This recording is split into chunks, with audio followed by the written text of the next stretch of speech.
آج میں آپ کے لیے ایک خاص وظیفہ لے کر حاضر ہوئی ہوں۔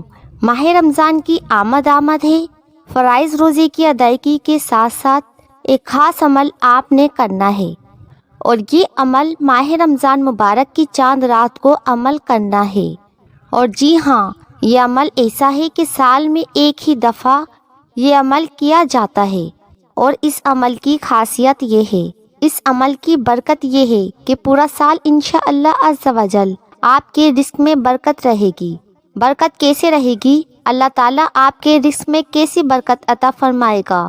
جیسا کہ پانی اونچان سے نیچے کی طرف تیزی کے ساتھ آتا ہے، یعنی اگر پہاڑ سے پانی کو بہایا جائے تو نیچے کی طرف کتنا تیزی کے ساتھ آتا ہے، اس سے زیادہ تیزی کے ساتھ آپ کے رزق میں برکت، اور پورا سال انشاءاللہ عز و جل فراغی کے ساتھ آپ گزارنے میں کامیاب ہو جائیں گے۔ وظیفہ کیا ہے؟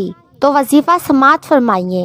وظیفہ یہ ہے کہ جو کوئی ماہ رمضان مبارک کی چاند رات کو مغرب کی نماز ادا کرنے کے بعد 21 مرتبہ سورہ قدر، قرآن پاک کے تیسرے پارے میں سورہ قدر ہے، یہ سورہ قدر مکمل 21 مرتبہ اول و آخر درود پاک کے ساتھ پڑھیں۔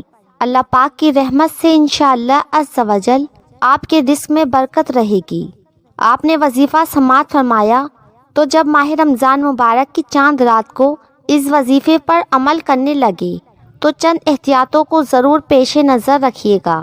باوضو آپ نے اس وظیفے پر عمل کرنا ہے، قبلہ رو بیٹھ کر اس وظیفے پر عمل کیا جائے، اس کو پڑھنے کے بعد دعا کی جائے، انشاءاللہ دولت آپ کے پاس خود آئے گی۔ ویڈیو اچھی لگی تو چینل کو سبسکرائب اور ویڈیو کو لائک ضرور کر دیجیے گا۔